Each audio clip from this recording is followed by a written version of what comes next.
Hello, I'm Dave, here to talk about the most exciting project I've worked on in a long time. I hope you don't mind the hood. It's kind of cool out, so I figured I'd put the hood on.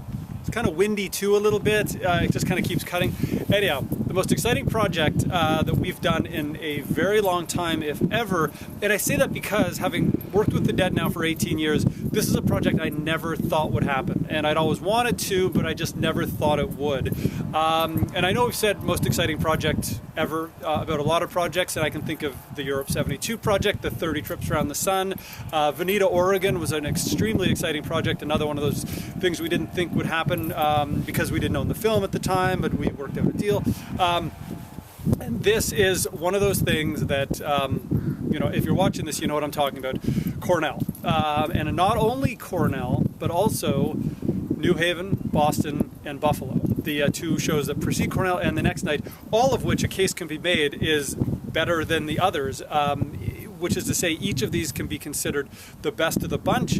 I don't know what it is. I don't know which one is the best of the bunch. I do know that at any given time I can put any of these four shows on and realize I'm listening to something special, something that is head and shoulders above even a lot of the shows on this same tour, which are, again, consistently excellent. There's very few tours where every single night is like this, but something happened on these four nights. New Haven, and then Boston on the Saturday night, and then Cornell on the Sunday, and Buffalo on the Monday.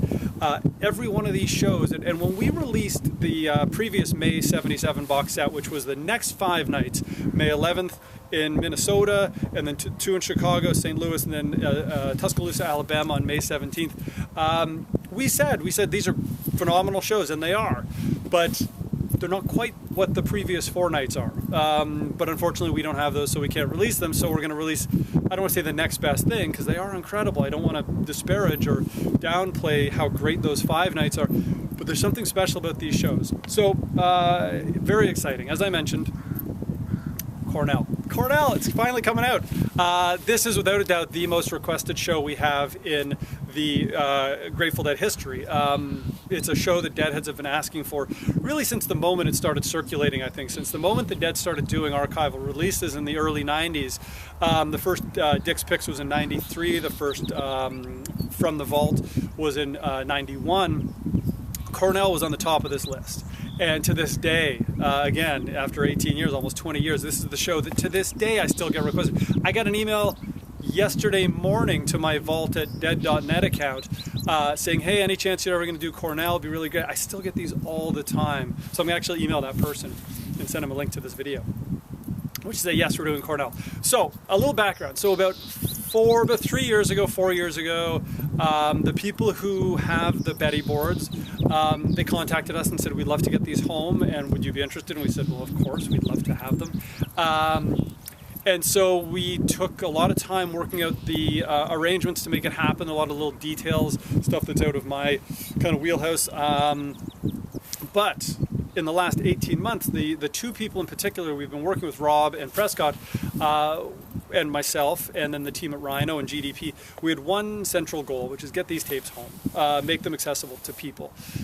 So we all approached it as Deadheads, as people who just wanted this to happen, as fans of the band, and as archivists, and as music lovers, and as people who knew the importance of these tapes. So we worked with them very closely. Like I say, the last 18 months, things really heated up, and then it was in the summer of 2016, so about 6 or 8 months ago, when things really became obvious that this was going to happen. We just needed to work some things out. And then, you know, as a credit to Prescott and Rob on their side, and on the Rhino side, Mark Pinkus, Mark makes things happen. And Mark, you know, saw the importance of making this happen, both in terms of these 4 shows, this box set, the 40th anniversary of Cornell, and the other 3 shows, but also in the bigger picture of what this means for the next 5, 10, 20 years more of Grateful Dead archival releases, and making the Dead's archive, their Dead's collection, even more complete than it already was, which was pretty complete, missing some very important shows, obviously these ones. So we worked out how to make this happen, and we did. And so everybody at Rhino and the Warner Archive and Grateful Dead Productions and the team of people who had these tapes, we all just kind of said, let's just make this happen. What do we need to do? And we did. So here we are. I'll also say that the last two Dave's Picks, number 21, which was from Boston Garden in April of '73, and the next one, which comes out in May from the Felt Forum in December '71, those are also from these tapes. So we're really beginning to make sure that we get them out there, the very best shows, and we've got our ears on a few more. I don't know if number 23 will be one, but sometime in the next year or so we'll definitely be hitting up for another Dave's Picks, one of these. But right now we're here to talk about Cornell. So we decided years ago, let's see what we can explore to make the 40th anniversary of Cornell happen and get this out. We actually looked at doing it for the 50th anniversary of the Grateful Dead, getting it in 2015, and we just couldn't get the timing right. But with this one, we knew. And so we kind of always focused that we needed to make sure that this was done by October of 2016, so we'd have the proper 4 or 5 months to do the audio production before it went to the pressing plant and all that, and then came out in May of 2017. And we kind of focused on that, kind of a singular focus with everyone involved, and we made it happen. So we got the tapes in probably November of 2017, just a few months ago. Straight to Plangent processes for the transfer. The transfers sound incredible. Jamie Howarth, John Chester, incredible job with Plangent. Then the transfers went to Jeffrey Norman, who mastered them in HD CD, of course. And then we also are doing Cornell as a vinyl release, so we did extra work on that for the vinyl production. So Cornell will be a 5 LP set. It will be a 3 CD set on its own, and then it'll be part of the 11 CD box set, which is a 2 CD set of New Haven, 3 of Boston, 3 of Cornell, and 3 of Buffalo. And these shows, each of them, you can look at as standalone, very special, incredible moments in Grateful Dead history, but you can also listen to them as a 10-hour chunk of, oh my God, consistent greatness. Really.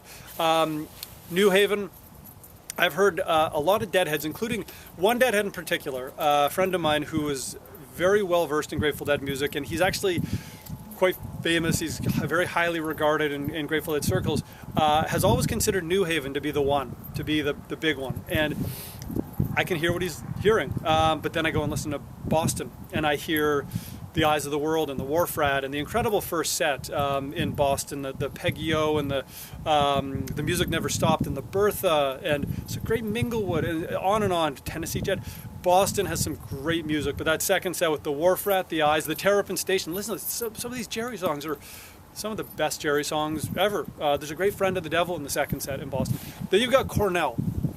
When you talk about definitive versions of songs, Dancing in the Streets, Scarlet Fire, Morning Dew, Not Fade, St. Stephen, Not Fade, St. Stephen.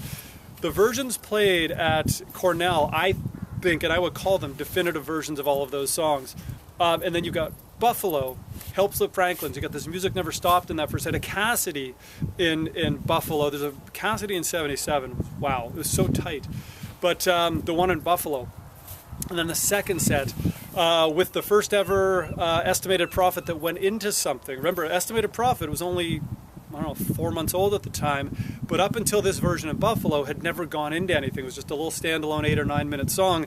Buffalo goes into that crazy other one that also then goes into drums, goes into a monster version of Not Fade Away. The Not Fade Away is in this box set, the one in Cornell, the one in Buffalo.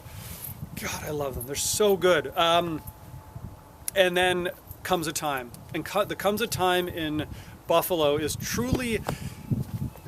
There are very few songs in Dead history that you can say are the best, one of the best things the Dead ever played, period. You think of Dark Star from 2/13/70 or Dark Star from Veneta.